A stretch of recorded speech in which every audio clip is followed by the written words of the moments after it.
என்ன அதிசயம்!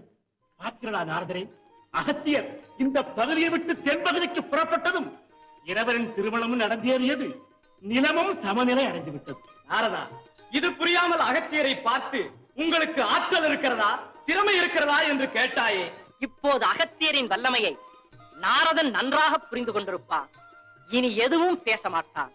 உங்களுக்கெல்லாம் ஒன்றுமே புரியவில்லை.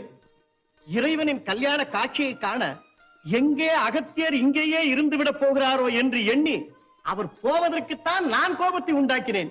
இது புரியவில்லையே உங்களுக்கு? சரி நாரதரே, இப்படி ஒருவரை தேர்ந்தெடுத்து நிலத்தை சமநிலைப்படுத்திய ஆண்டவருக்கு முதலில் நாம் அனைவரும் நன்றி சொல்ல வேண்டும். வாருங்கள் போகலாம். இந்த தேவேந்திரனுக்கு சமய சந்தர்ப்பமே தெரிவதில்லை. திருமணம் முடிந்து பரமன் பள்ளி அறையில் இருக்கிறார். இன்று ஒரு நாளாவது அவர் சற்று நிம்மதியாக இருக்கட்டுமே.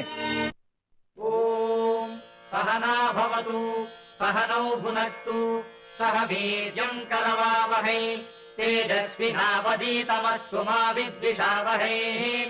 ஓம் சாந்தி சாந்தி சாந்தி.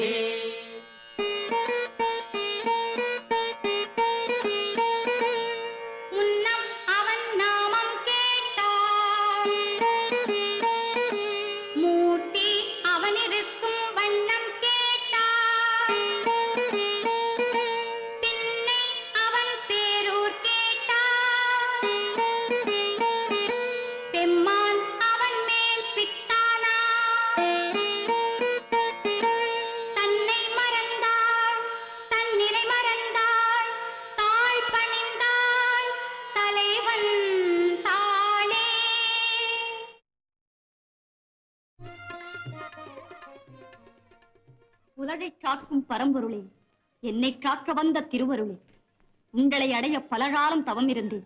அதன் பயனை பெற்றுவிட்டேன். கல்யாண சுந்தரராக வந்து என் கரம் பிடித்த காட்சியை பூர்வத்தில் நான் பெற்ற பெரும் வரமாக நினைத்து பூரிப்படைகிறேன். இமவான் பெற்ற உமாதேவி, என் உள்ளம் கவர்ந்த எழிலரசி, என் இதயம் திறந்து சொல்கிறேன்.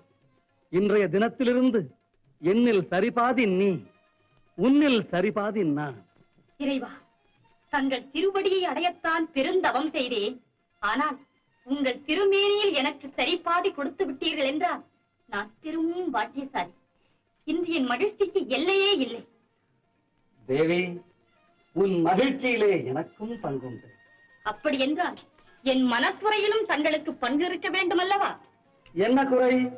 உலகாளும் இறைவன் இணையாளும் நாயகனாக வரப்போகிறார் என்று என் தந்தை பலமான ஏற்பாடுகளை செய்து வைத்திருந்தார். அதற்கு என்ன பங்கம் வந்து விட்டது இப்போது? பங்கம் ஒன்றுமில்லை.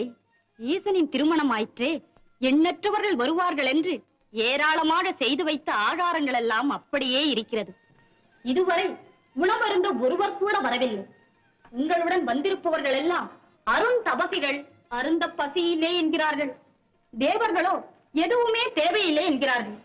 ஏனென்றால் பார்க்கடலில் அமுதத்தை பருகிய நாளில் இருந்து பசியே இல்லை என்கிறார்கள். மற்றவர்களை கூப்பிட்டாலோ உணவை வெறுத்தவன் தான் யோகி என்று தத்துவம் பேசுகிறார்கள். இப்படி இருந்தால் எப்படி? மாப்பிள்ளை வீட்டாரில் சாப்பிடக்கூட ஆட்கள் இல்லையே என்று எங்கள் வீட்டார் பேசுவது எனக்கு சங்கடமாய் இருக்கிறது. வந்து அனைவரையும் சாப்பிட சொல்லுங்களேன். தேவி, உணவருந்துவதில் வல்லவர்களெல்லாம் என்னிடமும் இருக்கிறார்கள். எல்லோரையும் அனுப்புகிறேன். ஆனால் அனைவருக்கும் அமுது படைக்க உங்களால் முடியுமா என்று முதலில் ஆலோசனை செய்து கொள்.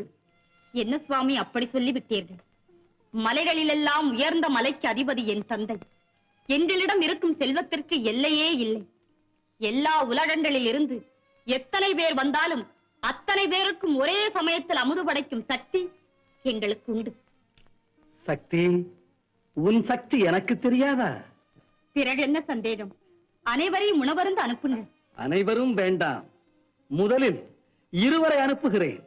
அவர்களுக்கு திருப்தியாக அமுது படையுங்கள். என்ன சுவாமி ஏளனம் செய்கிறீர்கள்? எத்தனையோ பேருக்கு செய்து வைத்ததெல்லாம் அப்படியே இருக்கிறது. இருவரை அனுப்புகிறேன் என்கிறீர்களே. முதலில் இருவர் பசி தீரட்டும். சரி, உங்கள் இஷ்டம். இறைவா வணக்கம்.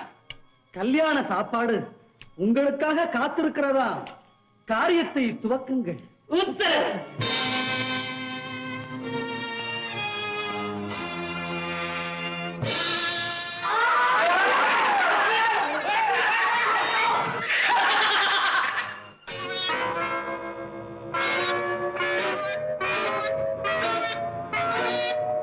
ஆஹா, ஆண்டவனின் கல்யாண சாப்பாடு அருமையான சாப்பாடு.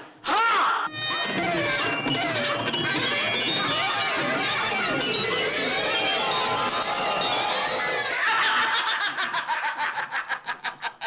என்ன ஆதாரம், என்ன பலகாரம்?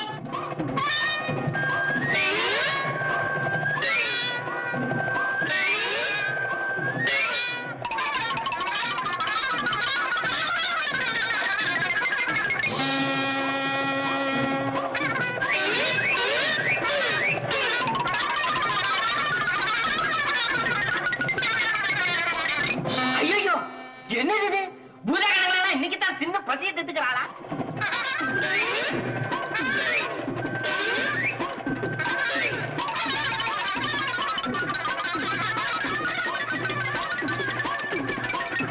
சித்த நாளை நின்னா நம்மையே தூக்கி விழுங்கிடுவோம் போல் இருக்கே.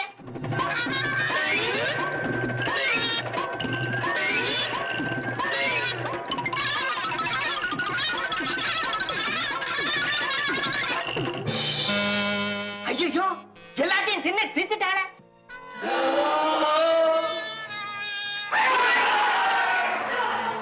தேவி, நாங்கள் என்னவென்று சொல்வது? ஈசனால் அனுப்பப்பட்ட 2 பூதகணங்கள் மட்டும் வந்து எல்லோருக்கும் செய்து வைத்திருந்த கல்யாண சாப்பாடு முழுவதையும் தின்று தீர்த்து விட்டார்கள்.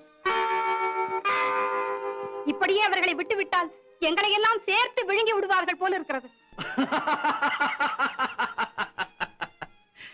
தோழியர்களே, திருமண சாப்பாட்டை மட்டும்தான் சாப்பிட சொல்லி பூதகணங்களுக்கு என்னுடைய உத்தரவு. அதை மீறி உங்களையெல்லாம் தின்று விட மாட்டார்கள். பயப்படாதீர்கள், சென்று வாருங்கள்.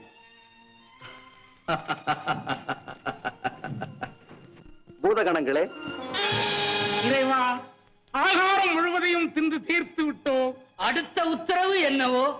உண்ட மயக்கம் தொண்டருக்கும் உண்டு. சற்று ஓய்வெடுங்கள்.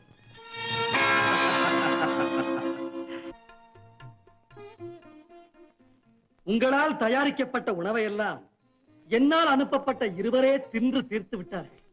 மற்றவர்களெல்லாம் அனுப்பட்டுமா? அவர்களுக்கெல்லாம் எப்போது உணவு தயாரிக்கப் போகிறீர்கள்? நிமிர்ந்து பார். எதற்காக இதை சொல்ல வந்தேன் என்றால், மலைகளிலெல்லாம் உயர்ந்த மலைக்கு அதிபதி உன் தந்தை. உங்களிடம் இருக்கும் செல்வத்திற்கு எல்லையே இல்லை. ஒரே சமயத்தில் எத்தனை பேர் வந்தாலும் அத்தனை பேருக்கும் அமுது படைக்கும் சக்தி உங்களுக்கு உண்டு.